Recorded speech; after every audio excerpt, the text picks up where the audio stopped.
Novel محبت سے خدا تک کا سفر، تحریر مہوش صدیق، قسط نمبر 39۔ صوبیہ، مجھے آپ سے کچھ ضروری بات کرنی ہے، 1 منٹ آئیے گا پلیز۔ انس نے ان کے قریب آتے ہی اسپاٹ لہجے میں صوبیہ کو مخاطب کیا۔ پاس کھڑا شہریار کھڑکیوں سے انس کے چہرے کے تاثرات جاننے کی صحیح کر رہا تھا۔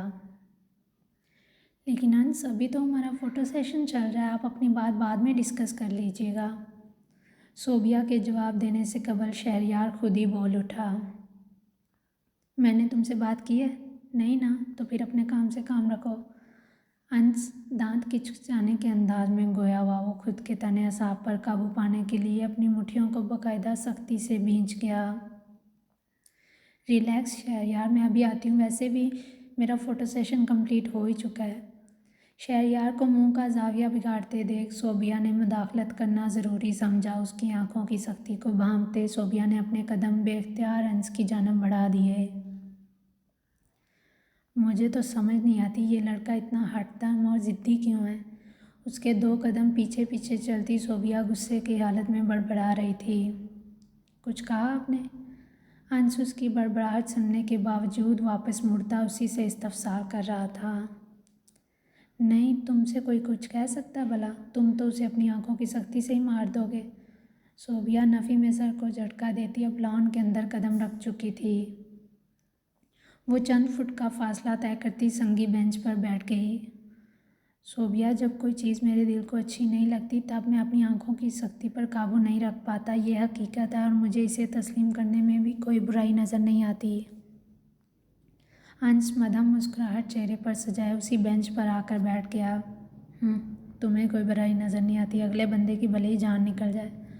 صوبیہ کا سلگتا انداز انس کو فلک شگاف قہقہہ لگانے پر مجبور کر چکا تھا۔ تم ہنستے بھی ہو؟ I can't believe this. مجھے تو لگتا تھا تمہارے پاس ظاہر کرنے کو صرف ایک ہی ایکسپریشن ہے، وہ بھی صرف غصے والا۔ صوبیہ کے تحیر زدہ تاثرات پر انس کا قہقہہ تو تھم گیا مگر مدھم مسکراہٹ ہنوز چہرے کا احاطہ کیے ہوئے تھی۔ میرا یہ تاثر صرف میرے چند اپنوں تک ہی محدود ہے، انس نے محبت پاش نگاہوں سے اسے دیکھتے معنی خیزی سے جواب دیا۔ کہاں کھو گئی؟ صوبیہ چند ثانیے تک یوں ہی اسے تکتی رہی تو انس نے اس کے سامنے ہاتھ لہراتے اسے اپنی طرف متوجہ کیا۔ اس کے اپنے لفظ نے صوبیہ کو بے اختیار اپنے قوی حصار میں جکڑ لیا۔ کہیں نہیں؟ صوبیہ نے نگاہیں چراتے اپنے تاثرات چھپانے کی ہر ممکن کوشش کی تھی۔ صوبیہ، ایک بات پوچھوں؟ غیر معمولی خاموشی کو محسوس کرتے انس نے اسے از خود مخاطب کر لیا تھا۔ میں کل آپ کا ویکیپیڈیا پڑھ رہا تھا، اس میں لکھا ہوا تھا شادی سے پہلے تک آپ نے جو کام کیا وہ کیا، اس کے بعد آپ ٹی وی پر کوئی کام نہیں کریں گی، کیا یہ بات سچ ہے یا پھر کسی فیک اکاؤنٹ نے آپ کا بایو ڈاٹا چرا کر غلط انفارمیشن دی ہے؟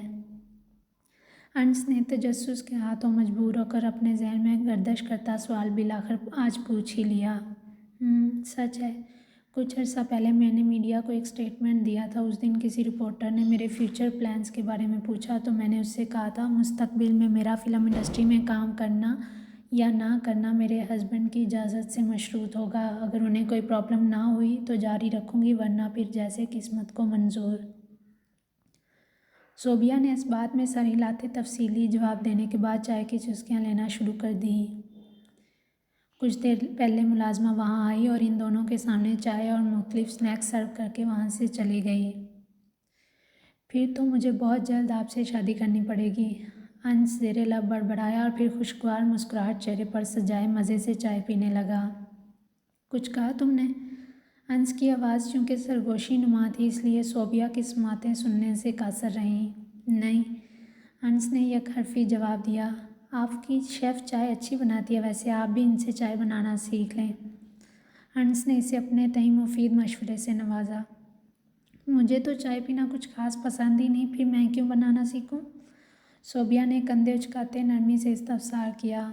اور اگر آپ کے ہسبینڈ کو چائے پینا پسند ہوگی تو پھر کیا کریں گے آپ؟ اس کے ہری جھنڈی دکھانے پر انس دلچسپی سے مسکرایا۔ کرنا کیا ہے، اس کو کچن کا راستہ دکھاؤں گی اور کہوں گی لو بھائی خود بناؤ چائے، اگر اس کے ہاتھ کی چائے مجھے پسند آئی تو اسے کہوں گی اپنے ساتھ ساتھ میرے لیے بھی روز 1 کپ بنا دیا کرو۔ لان کی ساکت فضا میں انس کا جاندار کہکا ایک مسرور کن گونج پیدا کر گیا۔ وہ بہت کم مسکراتا تھا، لیکن صوبیہ کی باتیں اسے باقاعدہ کھلکھلا کر ہنسنے پر مجبور کر دیتی تھیں۔ اور اگر آپ کا ہسبینڈ ذرا غصے والا ہوا تو؟ انس ارادتاً اسی بات کو ہی دور دیے جا رہا تھا۔ اللہ نہ کرے، کیسی باتیں کر رہے ہو تم؟ ایسی باتیں کر کے پتہ نہیں کون سی دشمنی نکال رہے ہو مجھ سے۔ مجھے لگتا ہے ابھی کہ ابھی یہاں سے چلے جانا چاہیے، ورنہ تم تو میرے ہونے والے ہسبینڈ کی برائیاں کر کر کے اس کو مار پیٹ تک لے آؤ گے۔ صوبیہ اسے سخت گھوری سے نوازتی فوراً بینچ سے اٹھ کھڑی ہوئی۔ سومیہ میری بات تو سنیں۔ اگلے ہی لمحے انس اس کے سامنے کھڑا بھی مزید کچھ کہنے کے لیے لب وا کر ہی رہا تھا کہ صوبیہ نے اس کی سنی کو انسنا کیا اور پھر لمبے لمبے ڈگ بھرتی لان سے راہداری اور پھر وہاں سے داخلی دروازہ عبور کرتی گھر کے اندر چلی گئی۔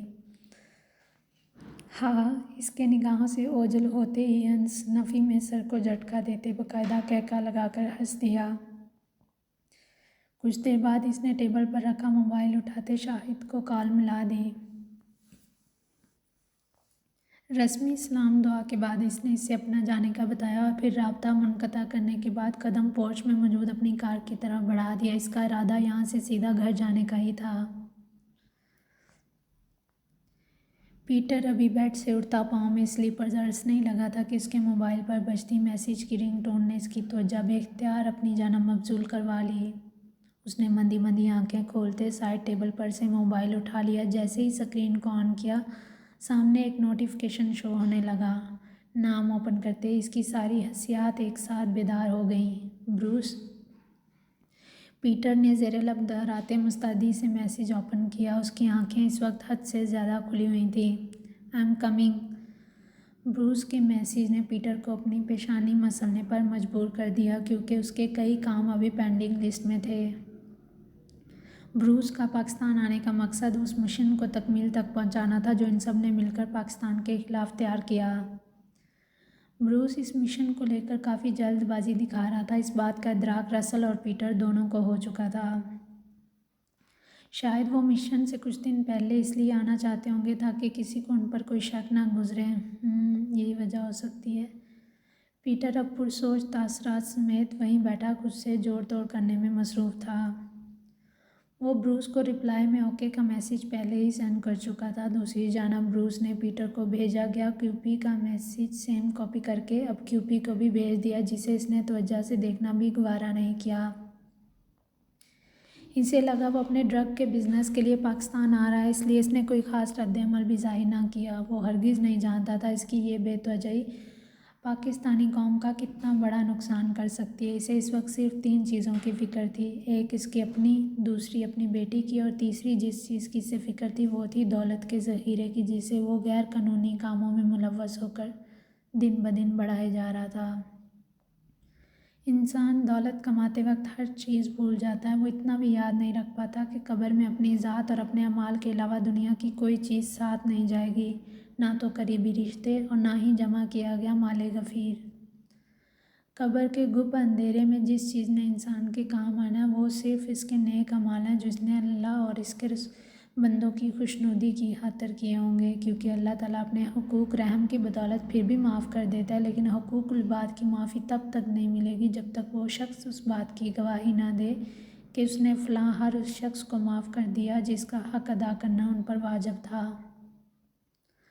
دولت اور باقی مادی چیزوں پر توجہ دینے کی بجائے انسان کو اپنی آخرت کی فکر کرنی چاہیے، کیونکہ یہ دنیا ہمارا ابدی ٹھکانہ نہیں ہے۔ ہمارا ابدی ٹھکانہ تو آخرت کے دن ملے گا۔ اس دن ہمارے اعمال کی جزا و سزا کا فیصلہ کیا جائے گا۔ اس کے بعد ہی طے کیا جائے گا ہمارا ازلی کبھی نہ ختم ہونے والا گھر جنت میں ہوگا یا پھر دوزخ میں۔ اذلان کو کراچی میں کچھ ضروری کام تھا، اس لیے زینب اور وہ واپس کراچی آ گئے، جبکہ باقی سب لوگ ہال سے سیدھا سکندر پیلس چلے گئے۔ کراچی آ کر زینی پہلے کی نسبت تھوڑی پرسکون لگ رہی تھی۔ بھلے اس نے ابھی تک اذلان کو براہ راست مخاطب نہیں کیا، لیکن اس کے چہرے پر سچائی سنجیدگی تقریباً نہ ہونے کے برابر تھی۔ وہ مغرب کی نماز پڑھنے کے بعد واک کرنے باہر لان میں جا ہی رہی تھی کہ اچانک اسے اپنی سماعتوں میں اذلان کی مدھر آواز سنائی دی۔ اس کے قدم پل بھر کے لیے وہیں تھم گئے۔ "تھینک یو سو مچ صوفیہ، آپ نے میرا برتھ ڈے کافی یادگار بنا دیا۔ میں ابھی بھی آپ کے سوشل میڈیا اکاؤنٹس پر آپ کی برتھ ڈے وشز ہی پڑھ رہا تھا۔ Thanks once again". اذلان یہ سب باتیں کس دل سے کہہ رہا تھا یہ صرف وہی جانتا تھا۔ ذہن نے اس کی اندرونی حالت سے انجان دھیمی شکست خوردہ چال سمیت اسٹڈی روم میں آ گئی، جہاں اذلان کے وہ سارے گفٹس رکھے ہوئے تھے جو اس کو مختلف اسٹارز اور فینس نے سالگرہ کے موقع پر بھیجے تھے۔ پورا اسٹڈی روم گفٹ سے بھرا ہوا تھا۔ ذہن نے اپنی پرنم آنکھوں سمیت نیچے جھکتی کچھ ڈھونڈنے کا کام کر رہی تھی۔ اس کے ذہن کے پردے پر اذلان کی آوازوں کی باز گشت کسی ہتھوڑے کی مانند کاری ضربیں لگا رہی تھی۔ تیز تیز ہاتھ چلانے کی وجہ سے کئی گفٹ ایک دوسرے کے اوپر گر چکے تھے۔ کمرے کی ساکت فضا میں مدھم شور کی آواز عجب خلل پیدا کر رہی تھی۔ اس سے ان چیزوں سے کوئی فرق نہیں پڑ رہا تھا۔ وہ بھینچے تاثرات سمیت صرف اپنا کام کرنے میں مصروف تھی۔ زینب! اچانک اسے اپنے عقب سے اذلان کی نرم آواز سنائی دی۔ وہ اسٹڈی روم کے پاس سے گزر ہی رہا تھا، اچانک ادھ کھلے دروازے سے نظر آتے زینب کے دوپٹے نے اس کی توجہ بے اختیار اپنی جانب مبذول کروا لی۔ یہ کیا کر رہی ہیں آپ؟ اذلان نے زینب کو گفٹس پر موجود کارڈز کو کھول کھول کر پڑھتے دیکھا تو اپنے قدم مزید آگے بڑھاتے اچنبھے کی سی کیفیت میں گویا ہوا۔ اپنا گفٹ ڈھونڈ رہی ہوں۔ زینی نے بنا مڑے اذلان کی بات کا سنجیدگی سے جواب دے دیا۔ اپنا گفٹ ڈھونڈ رہی ہیں؟ لیکن کیوں؟ اذلان اب بقیہ فاصلہ مٹاتے زینب کے بالکل سامنے آن کھڑا ہوا۔ اس کی جانچتی نگاہیں اس وقت زینب کے وجود پر ہی گڑی ہوئی تھیں۔ کیونکہ مجھے آپ کو کوئی گفٹ نہیں دینا۔ زینب کے خشک لہجے پر اذلان کی آنکھیں حیرت کے مارے اپنا حجم مزید پھیلا گئیں۔